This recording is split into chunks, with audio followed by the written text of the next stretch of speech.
kepada asma, bisa saja karena kardiovaskuler, kemudian karena PPOK dan lain-lain. Jadi memang menegakkan atau mengenali asma ini penting sekali untuk menjadi awal dari kita membantu pasien asma dalam melakukan tata laksana. Thank you. Sekarang kita lanjut lagi ya teman-teman. Terima kasih. Nih, jawabannya bagus nih, ada yang bagus nih Bu ya.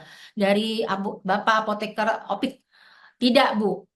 Contohnya penyakit bronkitis kayak asma tapi bukan. Ya, betul. Oke, baik ya. Saya lanjut ya teman-teman. Nah, ini tujuan pembelajaran kita hari ini. Tentunya pertama sebelum kita menolong, kita harus melakukan assessment dulu, menegakkan, mengenali kembali gejala asma. Kemudian akhirnya kita memberikan edukasi, baik itu farmakologi maupun non farmakologi. Dan yang terpenting adalah karena tadi adalah asma adalah jangka panjang. Jadi bagaimana nih kita bisa membantu pasien dengan memonitoring kepatuhan pasien asma ya. Nah, ini adalah diskusi yang akan kita lewati bersama. Oke, tadi pertanyaan saya sebenarnya sudah mengacu kepada studi kasus yang ini. Nah, sekarang saya ingin juga berinteraksi sama teman-teman nih.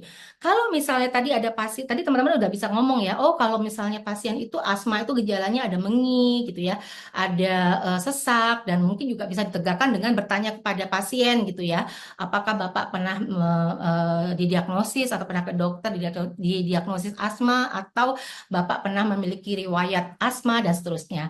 Nah, tapi kadang-kadang pasien juga datang dengan keluhan yang tidak melulu mengatakan bahwa saya adalah asma atau saya sesak napas dengan bunyi yang terdengar. Mengi itu kadang terdengar kalau sudah parah. Nih kalau kayak saya nih ya teman-teman, saya tuh kemarin saya cerita sama Bu Vivi, saya adalah survival asma gitu ya. Dan saya bangga karena apakah saya jadi survival asma, saya bisa benar-benar recovery dari asma gitu ya. Nah, kalau saya ketemu sama dokter saya yang merawat saya dulu, dia suka ngatain begini nih, namanya dokter Edi gitu ya. Lucy, saya udah bisa denger nih dari jauh nih suara kamu, ngik, ngik, ngik gitu. Nah, sejak saat itu saya jadi malu gitu ya, karena ternyata suara saya terdengar oleh dokter walaupun dia bercanda, nggak mungkin jarak jauh dia mendengar suara mengi saya ya. Tapi itu mendorong saya untuk supaya sembuh gitu ya. Nah, tidak semua pasien datang dengan keluhan asma yang tadi berbunyi atau dengan asma yang mengi gitu ya. Nah, contohnya kasus ini. Kalau kita lihat ya, ada klien laki-laki 40 tahun datang, keluhannya dia datang ke apotek, saya batuk, hidungnya berair, mata kemerahan, sesak nafas, kemudian dia ngomongnya juga suaranya pelan, kemudian dia juga merasa sulit untuk bernafas. Jadi dia ingin beli obat. Nah, karena dia merasa bahwa dia itu flu gitu ya. Kan kadang-kadang pasien itu suka melakukan assessment sendiri gitu ya. Apalagi sekarang nih udah banyak informasi-informasi yang bisa didapat diakses oleh pasien di Google gitu ya. Kemudian dia mulai mendiagnosis diri sendiri gitu ya. Dan dia merasa bahwa itu dia flu dan ternyata dia minta obat flu dan kemudian juga dia minta obat untuk sesak nafasnya. Nah, kalau seperti ini teman-teman mengenali gejala ini sebagai gejala apa? Agak sedikit, agak sedikit susah, tapi nggak susah. Kira-kira kalau teman-teman mengenali gejala ini seperti apa? Gejala apa? Alergi. Cepat banget Bu Ernis, Ibu Apoteker Ernis.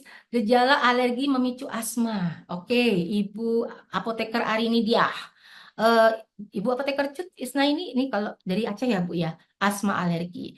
PPOK, nah, dari Ibu Octaviana Maria. Nah, jadi kalau lihat, nah rinitis alergi, ada yang jawab Ibu Apoteker Oi Foilang ya. Jadi kadang-kadang kalau kita tidak memiliki waktu yang cukup untuk berinteraksi dengan pasien, apalagi kalau misalnya yang datang bukan pasiennya, itu lebih tantangannya lebih besar lagi gitu ya.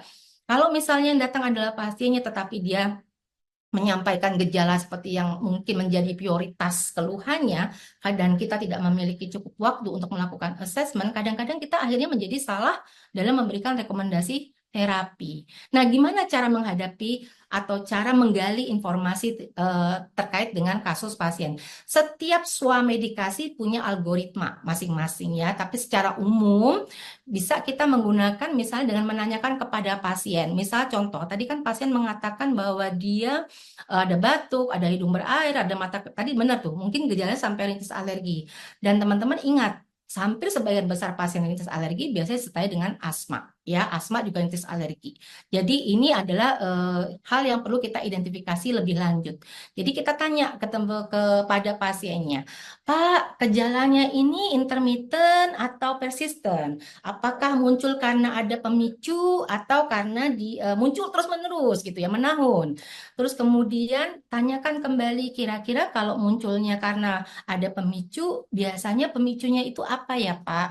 Mungkin lebih bertanya ke arah sana. Walaupun kalau bisa tata laksana swamedikasi biasanya diawali dengan sudah berapa lama, kayak gitu ya. Sudah minum obat apa sebelumnya. Tapi ini kita shortcut dulu deh terkait dengan tata laksana swamedikasi. Terus kemudian gejala tadi yang disampaikan oleh Pak siapa tadi pasiennya ya, klien ya, menyatakan bahwa dia merasa hidungnya berair, hidungnya gatal, hidung tersumbat, gatal pada merah pada mata ini memang ciri khas rinitis alergi ya. Jadi hidung berair, biasanya mata di kiri kanan suka ada gatal dan kadang-kadang juga kalau pasien tidak memberikan informasi yang cukup, apoteker oke, ini jangan-jangan matanya merah, kasih obat mata. Padahal sebenarnya ini adalah salah satu indikasi terjadi rinitis alergi. Tapi kita juga harus tanyakan lebih lanjut lagi, apakah Bapak mengi atau ada sesak gitu ya. Kalau misalnya Bapak, oh iya ada sesak atau ada suara menginya kedengaran, udah pasti tidak. Kita cuma konfirmasi saja. Pak, saya mendengar ada suara mengi, apakah Bapak sesak nafas gitu? Apakah Bapak sudah pernah merasakan ini sebelumnya? Berapa lama gejala ini muncul? Nah, seperti itu kita tanyakan kembali. Baru kita menegakkan kembali dengan pertanyaan kunci. Bapak pernah didiagnosa asma sebelumnya? Bapak pernah mendapat diperiksa oleh dokter dan dokter menyatakan Bapak menderita asma gitu ya. Dan kemudian kita tanyakan lagi, ketika sesak nafas, kira-kira sesak ini akan semakin berat ketika kondisi seperti apa, Pak? Misalnya, apakah sesaknya semakin berat ketika bermain dengan hewan peliharaan atau ketika terpapar polusi udara dan seterusnya. Dan saat ini Bapak sudah minum obat apa dan apakah ada obat lain yang saat ini Bapak konsumsi selain obat-obatan yang Bapak gunakan untuk mengatasi gejala ini. Jadi yang namanya swamedikasi itu tuh kalau di rate waktunya ya nggak pernah cukup 3 sampai 5 menit. Biasanya di atas 5 menit. Tapi kalau teman-teman udah mengenali pasiennya mungkin lebih enak gitu ya. Biasanya pasien-pasien yang datang secara rutin ke apotek, kita sudah memiliki baik itu memori record maupun record datanya. Nah, lanjut apalagi pertanyaannya. Nah, karena kalau kita bicara asma itu ada pemicunya, maka kita coba gali lagi dan pertegas lagi. Kadang-kadang juga pasien juga apa ya, tidak mengidentifikasi dengan jelas sebenarnya saya sesaknya karena apa ya. Nah, kalau saya dulu sesaknya jelas, saya sesaknya karena ketika saya bermain dengan kucing saya gitu ya, atau saya berada di daerah yang memang banyak sekali polusi gitu di jalan raya dan seterusnya itu saya langsung sesak. Bahkan saya mencium bau aroma yang sangat tajam gitu, asap gitu, makanan itu saya sesak nafas. Nah, itu harus digali lagi untuk apa? Supaya pasiennya bisa tahu pemicunya dan nanti ketika kita bicara tentang terkait non farmakologinya kita bisa memberikan edukasi ya. Jadi kita tanyakan apakah ada polusi indoor ya terkait dengan punya hewan peliharaan kah Pak? Apakah ada apalagi nih outdoor gitu ya. Kemudian polusi lingkungan bekerja di luar atau mungkin ada paparan-paparan di tempat kerja. Jadi ini perlu digali lebih lanjut supaya kita bisa mengidentifikasi dengan jelas ya. Nah, kita mengerucut ya teman-teman ya. Kita mengerucut karena topik ini hari ini adalah asma, jadi kita mengerucut kepada identifikasi terkait dengan asma. Nah, ketika kita identifikasi terkait dengan asma, maka pertanyaannya adalah seputar bagaimana nih gejala asmanya. Seberapa berat nih asmanya? Percaya deh sama saya teman-teman. Kalau misalnya ada pasien ditanya gitu ya, Pak, asmanya terkontrol atau tidak terkontrol gitu ya.